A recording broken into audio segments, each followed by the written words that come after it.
What do we do as makeup artists to make our kit hygienic and look after our clients? I'm going to be telling you more in this video.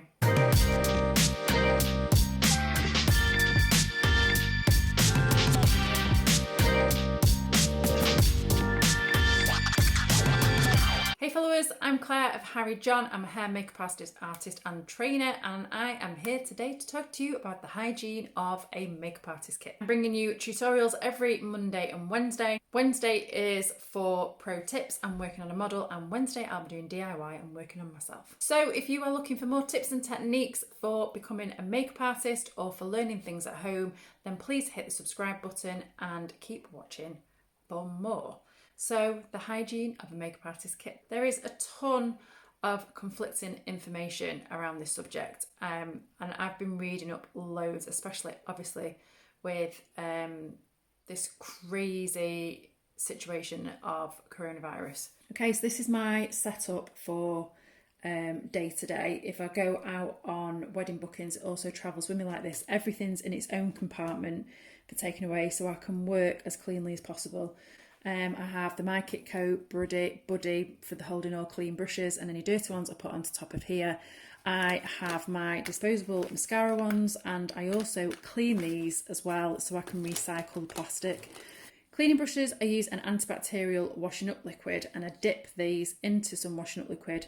I will work it in, clean it with some warm water, build up a foam, and then I work it downwards so that no water is going into this part of the brush, but it cleans all the brushes as if it was having its hair washed. And then I put them onto a tissue on the windowsill and let them dry flat. You can get I think it's a Sigma brush, then it holds the brushes upside down to make sure the water flows away. I find it works pretty well working on top of the windowsill, but it's each their own. If you're using some of the lip brushes or things like that that kind of hold some of the creamier makeups, you can then go over with some IPA, which will also clean any residue that's left in brushes. You can also use this in between clients for cleaning your brushes using spraying, loading up the product onto some tissue and then using your brush to clean off, or you can pour this into a bowl, dip your brush into it and then work it off onto a tissue. Since this whole epidemic, I've had a friend recommend to me this contraption from Style Pro. So if you haven't seen this, I know Shona Scott has done a really good tutorial on it a few years back. I've never invested in one because I always felt like I could just wash them and dry them overnight. But they basically, you get your brushes, they have these little pots that pop on the end. So these are like little attachments that go on the end of here. And then it comes with a brush cleaner too, which I've not looked into what is actually included in the brush cleaner yet. Get these little sachets when you first buy it, but you can buy a bigger bottle. And it says it's got pentamethylheptane, which I'm not quite sure what that is, but I'm going to look it up anyway as well. So if I find anything on that, I'll also link that in the comments below. Basically, it spins the brush like that. And then, so when you're putting it into this little pot, basically have this pot and some of the solution goes, a little bit of solution goes in the bottom, and then you'll put your brush in, you dip your brush and you plunge it a few times inside the solution, and then you take it, keeping it underneath that rim, but then it dries in 10 seconds. So if you are wanting to completely dry your brushes in between, you can completely clean them by using this. So I think that's been a great investment. There is a ton of conflicting information on IPA or isopropyl. You can get this from a ton of different places. And I've read up today, I've been doing some research on this because there's a lot of makeup artists online at the moment saying you can't use IPA for cleaning down or for on your products. If I'm using one of these pans, for instance, in between when you finish with your kit, the pans that you've used, you can spray these down with the IPA. So this comes in a spray form. You can buy this already in a spray, you can put it into your own spray, and it will kill the germs. Now, what I've read is that if it says 70% alcohol, the water content that is in there to bring that down actually makes the alcohol sit on top and not evaporate as quick, because the alcohol is extremely drying, dries really, really fast, hence why it's great for cleaning your brushes in between clients. Because of the water content, it delays that process ever so slightly in making it attack the germs, it giving it longer to work and kill the germs. So the IPA coats any bacteria, basically makes it burst and then cleans it. And the water content helps prevent it evaporating, so it can do that job. I also buy this in a massive bucket so I can just refill anything that we've got. Remember, if you're going to use your own disposable bottles, if you're buying your own bottles and you're going to be pouring that decantering it into it, that you label up your products, because if you get the two mixed up. For eyeshadows, I've been using my Kit Co little metal palette, and then I also use my little spatula. This is just one of the artist trowels. Clients find it quite funny because I'm putting the makeup on with a trowel. So if we're using some eye makeup, I've been using this and scraping the eyeshadow onto the palette. Now this looks really barbaric. I was a little bit freaked out the first time I did it, but if this does end up breaking when you start to get to the dregs of it, you can fix it with your isopropyl and mush it into one corner so you salvage anything you've got left. And let's be fair, these palettes last absolutely ages anyway, and we normally end up using one more than the other, so you can just go and buy your other pan. You're not going to have that much wastage when it comes to it. And then I keep those to one side. I use all my eyeshadows on here, and then as I'm using them, I've been a bit worried about things being patchy, but if you're patting this out, you can kind of blend it out onto your brush ready, so make sure that the product is all spread out nicely, so it's not ruining your application. When it comes to highlighters and bronzers, setting powders, or even the contour palette, I'm doing the same again. So I've been holding these almost like an oyster shape, scraping any products out I need.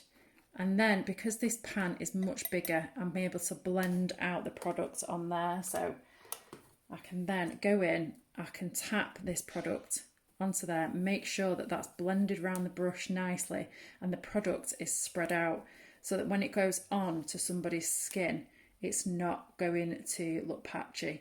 And then once I've used these, I kind of use the oyster into the palette like this, so you can scrape this off inside your mirror. And then I've been taking around some Dettol wipes.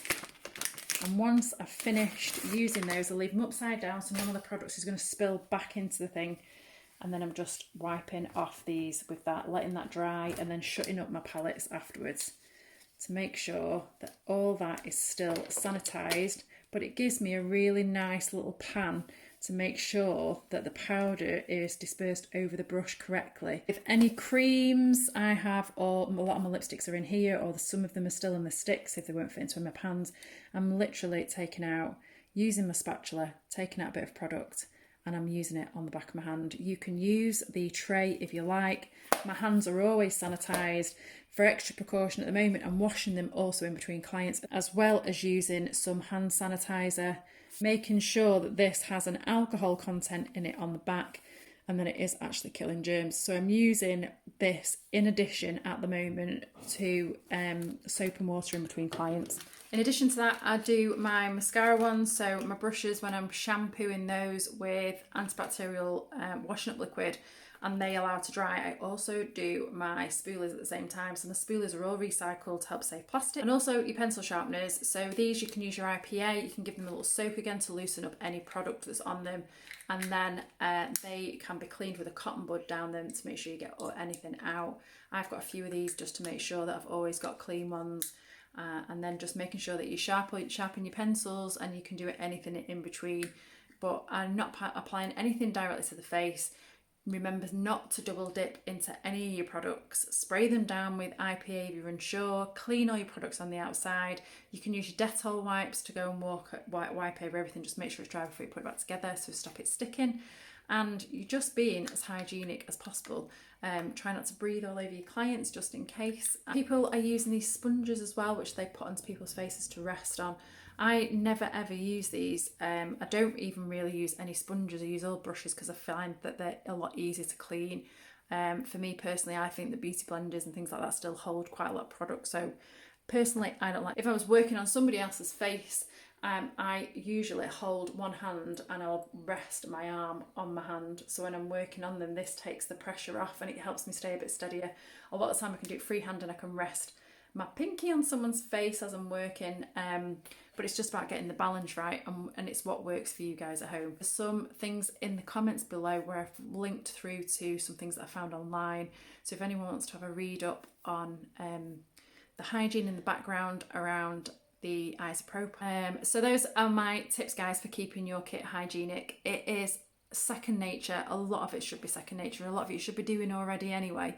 I've just been taking a few extra precautions, like washing my hands in between each client rather than just using the hand sanitizer, and just real things like that. Really, you've just got to try your best, and that's all that we can do.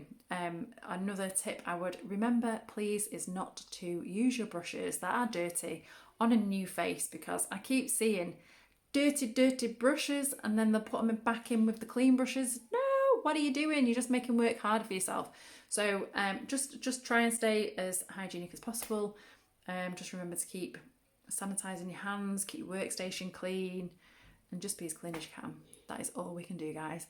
I hope you found this useful. Please subscribe if you haven't already. Stay safe, stay clean, and I will see you on the other side of this crazy epidemic, and thanks for watching. Since I've been making this video, there's been a lot of places shut down anyway, so if you do not need to go out of your houses, guys, just stay in, don't go out. Majority of weddings now have been cancelled. No one's got anywhere to go because all the bars are all cancelled. We don't need to work, so let's just stay safe.